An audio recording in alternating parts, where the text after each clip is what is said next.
Patrick, fantastic show. Thank you very much. So this is your rehearsal, basically. Yeah. So you do rehearsals. Well, thank you for inviting me. It's been such... Well, you know, it's like we've been in lockdown for 13 months now, I think, and it's been so nice to connect with people, even though we've done a lot of stuff online, we've done bits and pieces, and I think this is the whole point of stand-up comedy, live comedy, is that you get to see people again, and it doesn't matter if there's 1,000 people or, you know, you had about 800 people in your house, which was brilliant. It was fantastic, wasn't it? It was so good. Excellent. Legally.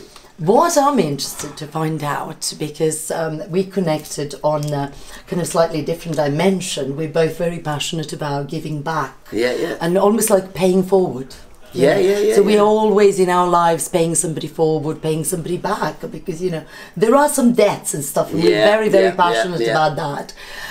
To what extent have you explored comedy as a tool where you're actually giving of yourself, and how can we actually use it more in those kind of charitable ways? Well, so much. I mean, look, the thing is with comedy, with what we do, is that it's almost like a double gig, especially for charity, because look, firstly, you're giving people an enjoyment, you're giving them a buzz, so you're motivating people. That's the whole point. You don't go to comedy, it's not like a lecture, or you don't go to, you know, somewhere where you're going for someone to talk down at you. With comedy, it's to go, we want to lift you up. That's the whole point. So we lift you, and at the same time, we've done it where you do charity comedy shows. At the same time, we're lifting people up, telling them about what the charity is, but also at the same time raising money and stuff. And it's been brilliant doing stuff like that. Like a classic example, so there was like a baby hospice in Middlesbrough at Zoe's place, that they do, like Liverpool, Coventry, all part the UK. And what they do is, you forget that it takes millions of pounds to run these baby hospices, and they try and get people like donors to give money, but people, there's not that many people that can give that much money. So what they do is they go, okay, we've got, he's a comedian, she's a comedian, we've got this guy who's a singer, so what we'll do is we'll put on a show, and then people will then donate, because they go, oh, we've had such a good laugh, that was so nice, that was so funny, they did that, do you know what, here's another £5, here's £10, and then you raise it. And I've had to do stuff where, I remember doing like the London Marathon, and I'd never run marathons before in my life, so I had to run 26.2 miles, and I did a couple of these marathons for charity. And I did that, it was great fun, but I thought, you know what, we could probably raise more money if I just do a gig, and it's a lot easier, I don't have to run. So I just thought, let's do the gig. And it was great, because I did the gig, and instead of running for 4 hours, I was on stage talking for an hour and a half, and then people put money in, and I go, look, there, we've raised that money, and then that's it. So yeah, definitely use the comedy, speaking, you know. Now, my final question, because I'm conscious you also need to get a drink and stuff. I want to get a little lasagna. break. You've been making lasagna. I want to get the lasagna. I'll make lasagna is gone. I know. Yeah, John goes back. Yeah. What would you like to be remembered by? Do you know what? I think it's so funny, because I think always people, I'm the same as you, about hugging. You're very tactile, I'm very tactile, and I love that. The thing that even before you get somewhere, people go, oh yeah, she's great at this, he's at this, he loves hugging, he's very, and I love that when I turn up somewhere, same as you, and you've had that, and then sometimes people will, even before you've said anything, their arms come around and you're, oh, this is great, oh, hello, how have you been?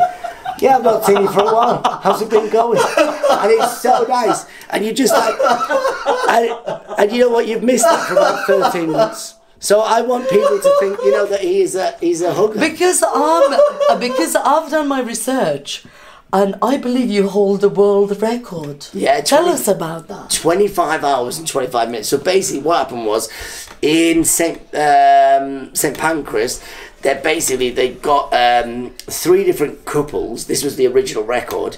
No one had ever done 24 hours. They got like a young couple who were dating, someone who was married, and someone who'd been together for years and years. And they got these 3 couples to stand there for 24 hours. And it was easy, because these two, they all knew each other. And they officially did all this thing. And then my friend, Bob Slayer, comedian, lovely guy, he said to me, he said, Pat, look, come on, you love hugging. What we're going to do is, in Edinburgh Festival, I'm going to come, because at the end of my show in Edinburgh, literally I'd say thanks very much, and I'd run off stage and I'd go to the door, and whatever, 150 people would come out, and I would hug everyone if I could, if people could stay, and I'd say thanks very much for coming. It was like being at church, thank you, see you later, thanks for coming, and hug. Bob said, he said, right, at the end of your show, we're going to do it, I'm going to come with you, we're going to hug everyone, and me and you stay hugging, and then we're going to hug, and I was off the next day, and he said we're going to hug all the way through till the next day and the next night, so we're going to do 24 hours, and we enjoyed it so much that we were hugging, that he'd booked a venue the next day, so we'd done this, we turned up to this venue, there was people around the, like literally a queue down the street, to come and watch us, literally, because they'd seen all the thing on social media, on the news, and they'd seen us like this, and they were there, and they wanted to hear our stories about us hugging. We were on stage talking, and at the end of it, we were going to do it live, like breaking our hug to do a thing. And as we did at the end, it was 25 hours, and we did an hour and 25 extra on top of what we should have done, and we were like, brilliant. We could have, it was brilliant. You could just keep doing it. And we just thought, and that's because it's a bit like comedy.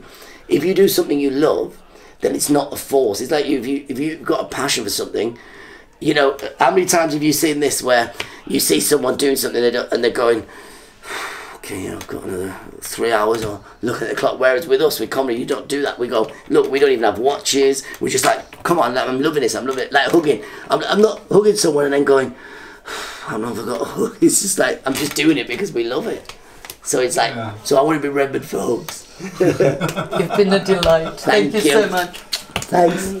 Here we go. Here's a hug. Here's another. Come back in 25 hours. 25 minutes. 25 hours and 25 minutes. Love it. Thank you so much. What a delight. No, thank you very much. Lovely chat. Pleasure. As they say, love keeps on giving. Exactly. It never ends.